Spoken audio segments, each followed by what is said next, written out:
am prophesying right now. Anything that has tied you to your present level of result, your present level of impact in your career, in your destiny, in your spiritual journey, I declare that chain is broken in the name of Jesus. That chain is broken in the name of Jesus. You are released to the next level.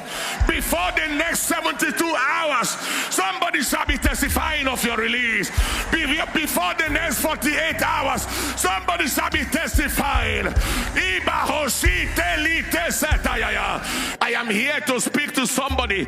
Every spirit of bitterness, every spirit of unforgiveness, anything they have done against you in time past that has limited your life and your destiny, that has become a pain in your heart and constituted emotional disease, I declare it arrested right now in the name